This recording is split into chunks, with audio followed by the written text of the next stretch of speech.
नमस्कार. ऑप्शन्स ट्रेडिंगमध्ये नफा तर खूप हवा असतो बरोबर, पण मग मोठ्या नुकसानीचं काय? चला, आज आपण बिटकॉईनसारख्या अस्थिर ॲसेट्समध्ये ट्रेड करण्याचा एक जास्त सुरक्षित मार्ग कोणता आहे ते समजून घेऊया. चला, सुरुवातच एका अशा आकड्याने करूया जो बघून कुठल्याही ट्रेडरच्या मनात धस्स होईल. तोटा, तोही तब्बल 1,00,000 रुपयांपेक्षा जास्त. बघा, मी माझ्या शेवटच्या ट्रेडमधून 12,500 रुपये कमावले, पण आज मी तुम्हाला दाखवतो की नेकेड सेलिंगने 1,00,000हून जास्त कसे गमावता येतात. हे वाक्य आहे ना, ते ऑप्शन्स ट्रेडिंगची दोन्ही टोकं दाखवतं. एका बाजूला मस्त नफा आणि दुसऱ्या बाजूला अमर्याद नुकसानीचा धोका. तर मग आपण थेट हाय स्टेक्स ट्रेडिंगच्या खेळाकडे वळूया. म्हणजे नेमकं काय, तर नेकेड ऑप्शन सेलिंगमधला धोका समजून घेऊया. इथे शॉर्ट स्ट्रॅडलसारख्या स्ट्रॅटेजी येतात, जिथे, आणि हे नीट ऐका, नुकसानाला कोणतीही मर्यादाच नसते. पण थांबा, थेट त्या धोक्यात उडी मारण्याआधी एक यशस्वी ट्रेड कसा असतो ते बघूया का? म्हणजे आपल्याला कळेल की काय काम करतं. चला, यशस्वी ठरलेल्या एका बिटकॉईन आयन कॉन्डोर ट्रेडवर एक नजर टाकूया. तर मागच्या वेळी जी स्ट्रॅटेजी वापरली होती ती होती BTC आयन कॉन्डोर.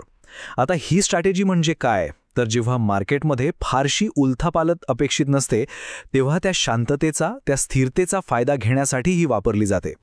आता इथे बघा, एकीकडे आहे 74,000 आणि 73,000चा पुट स्प्रेड, दुसरीकडे आहे 76,000 आणि 77,000चा कॉल स्प्रेड. सोप्या भाषेत सांगायचं तर जोपर्यंत बिटकॉईनची किंमत या दोन स्प्रेडच्या मध्ये, म्हणजे 74,000 आणि 76,000च्या रेंजमध्ये राहील, तोपर्यंत आपला ट्रेड नफ्यात राहणार होता. आणि झालंही तसंच. मार्केटमध्ये फारशी हालचाल झालीच नाही, फक्त 0.8%. आणि याचमुळे या ट्रेडमध्ये सरळ 12,500 रुपयांचा नफा झाला. तर मग हे यश कशामुळे मिळालं? यामागे 3 मुख्य गोष्टी होत्या. पहिली, रेंजचा अचूक अंदाज. मार्केट बरोबर आपल्या प्रॉफिट झोनमध्ये राहिलं. दुसरी गोष्ट म्हणजे थीटा डीके. म्हणजे काय, तर वेळेसोबत प्रीमियम कमी होत जातो आणि त्याचा फायदा आपल्याला चारही लेग्सवर मिळाला. आणि सगळ्यात महत्त्वाचं तिसरं कारण म्हणजे ॲक्टिव्ह मॅनेजमेंट. म्हणजे धोका सतत नियंत्रणात ठेवला गेला. ठीक आहे, हे तर झालं आयन कॉन्डोर. पण विचार करा, आपल्याला शॉर्ट स्ट्रॅडलसारखा नफा कमवायचा आहे, पण त्यासोबत येणारी अमर्याद नुकसानीची भीती नकोय. मग काय करायचं? तर याच प्रश्नाचं उत्तर आहे आयन बटरफ्लाय स्ट्रॅटेजी. हा एक जास्त सुरक्षित पर्याय आहे. या दोन्हींमधला फरक समजून घ्यायला ही उपमा एकदम परफेक्ट आहे. शॉर्ट स्ट्रॅडल म्हणजे काय, तर जणू काही आपण एका उंच तारेवर चालतोय, पण खाली कोणतीही सेफ्टी नेट नाहीये. एक चूक झाली आणि खेळ खल्लास. याउलट आयन बटरफ्लाय म्हणजे काय, तर तीच तारेवरची कसरत, पण खाली सेफ्टी नेट लावून, म्हणजे धोका मर्यादित आहे. चला तर मग आता हा सुरक्षित बटरफ्लाय ट्रेड कसा बनवायचा, त्याची रचना कशी करायची, हे आपण स्टेप बाय स्टेप समजून घेऊया.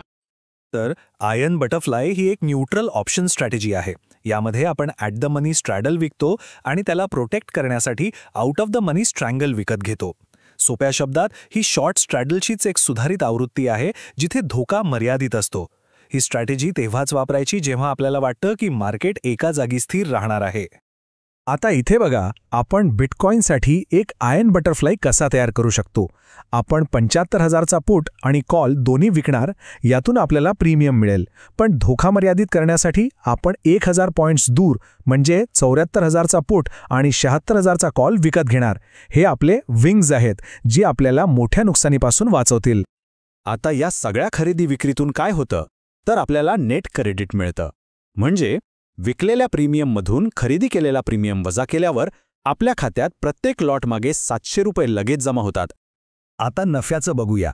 जर मार्केट कुठेच नाही गेलं आणि एक्सपायरीच्या दिवशी बरोबर 75,000वरच बंद झालं, तर आपल्याला या ट्रेडमध्ये जास्तीत जास्त म्हणजे 17,500 रुपयांपर्यंत नफा होऊ शकतो. पण ह्यापेक्षाही महत्त्वाची गोष्ट आहे नुकसानीची. आणि इथेच या स्ट्रॅटेजीची खरी ताकद आहे. आपलं जास्तीत जास्त नुकसान हे फक्त 15,000 रुपयांवर मर्यादित आहे. म्हणजे ट्रेड घेण्याआधीच आपल्याला माहिती आहे की वाईटात वाईट परिस्थितीत आपलं किती नुकसान होऊ शकतं. No surprises. आता कुठलाही ट्रेड यशस्वी करण्यासाठी काही नियम लागतातच. तर या स्ट्रॅटेजीसाठी काय नियम आहेत? बघा, आपला प्रॉफिट झोन आहे 74,300 ते 75,700च्या मध्ये. नफा होण्याची शक्यता साधारण 68% आहे. एंट्री कधी घ्यायची? जेव्हा IV 35पेक्षा कमी असेल. आणि बाहेर कधी पडायचं? तर जास्तीत जास्त नफ्याच्या 50% मिळाले की प्रॉफिट बुक करायचा. हे सगळं ऐकायला तर छान वाटतंय, पण प्रत्यक्षात काय होतं? चला आता एक मोठं चित्र बघूया की एका महिन्यासाठी शिस्तबद्धपणे ही स्ट्रॅटेजी वापरल्यावर काय परिणाम मिळतो. आकडेवारी बघा. एका महिन्यात एकूण 26 ट्रेड्स घेतले आणि त्यातले तब्बल 81% ट्रेड्स यशस्वी झाले. हे खूपच प्रभावी आहे आणि हे दाखवतं की या पद्धतीत सातत्य आहे. आणि या सातत्याचा परिणाम महिन्याच्या शेवटी एकूण नफा झालाय 1,17,100 रुपये. बघा, धोका मर्यादित ठेवूनही किती चांगला परतावा मिळू शकतो.